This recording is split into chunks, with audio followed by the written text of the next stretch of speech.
All right, guys, in this video we're going to make a drawing of our pegboard. So we're going to start by making a new drawing file. Now the default drawing paper size is really big. It's bigger than what we would print on our printer. And so the first thing before we start our drawing, we have to edit the size of our sheet. So I'm going to right click on sheet 1 and I'll select edit sheet, and I'm going to change the size to size A and then hit OK. This little table down here is taking up a lot of space, and I'm going to get rid of that as well. So I'm going to right click on this thing that says ANSI-large, right click, and I'll delete that. So that frees up some space in my drawing. Now before I do anything, I'm going to put my name and period number on this. So I'm going to add some text to it. Click the text button and then click on the page and you'll get a format text box. And so your name is going to go here and then your period number.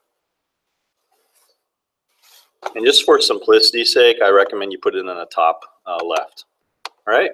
So now we're going to go back to the Place Views tab.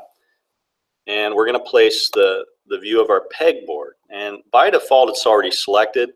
You can click, though, on this folder here, and you can browse around to find the file that you want to actually make a drawing of. So I could make a drawing of my leg, but I'm going to make a drawing of the pegboard.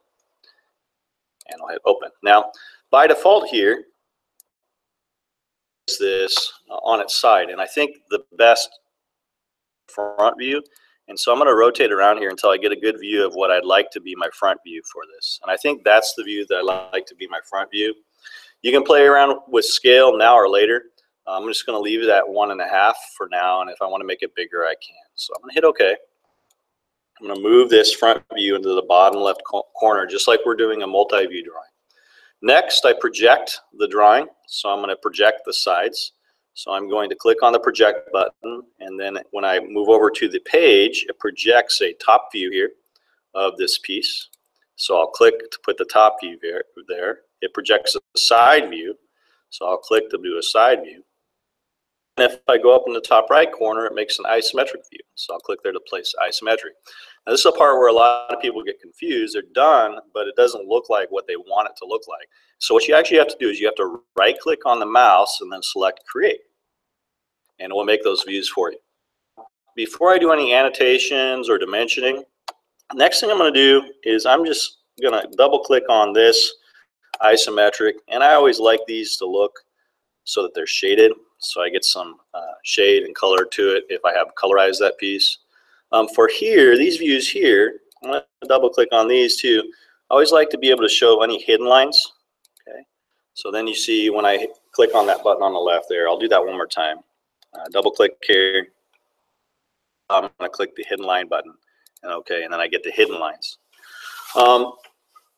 It would be a good idea probably to add center lines at this point. And we have to dimension anyway. So I'm going to select the Annotate tab.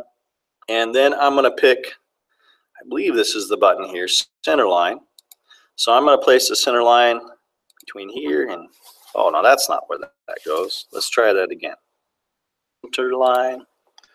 I know that I want to do it between here and here, I think. Is it going to do that for me? There it goes. Oh, well, I have to try it again. Center line here and here. So double click to place that center line, and then I'm going to place the center line. I think I can do it. Is that going to work? Sometimes I get confused here. Let's see, maybe I need to do it center mark. Yeah, there we go, center mark there. And then I should be able to place a center line here. I think that maybe I need to do center line bisector. Oh, there we go. And that circle from the top view.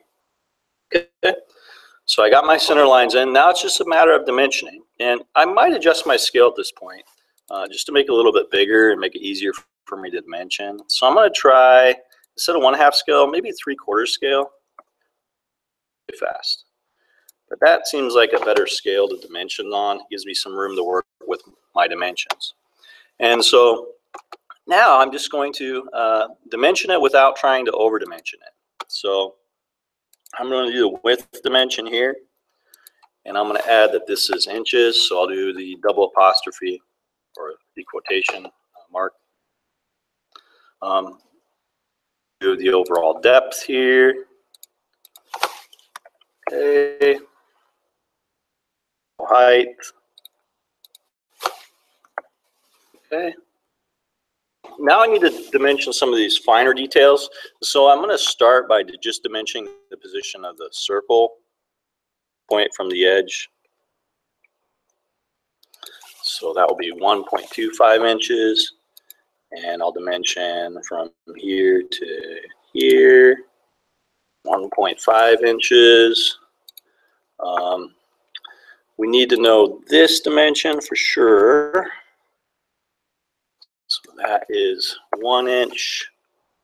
And then the location of this here, 1 inch. Of some of these things. So from here to here would be good to know. 5 inches. And then I think maybe we'll just do the point from here to the top of this triangle. That good. All right, so there's my drawing. It's dimensioned out. I might have been able to do a bit more dimensioning. I sometimes get confused with over dimensioning or dimensioning enough, but I think I'm good here. So I'm going to call that good. And so that's your first video of dimensioning out a part and then making that drawing of that part.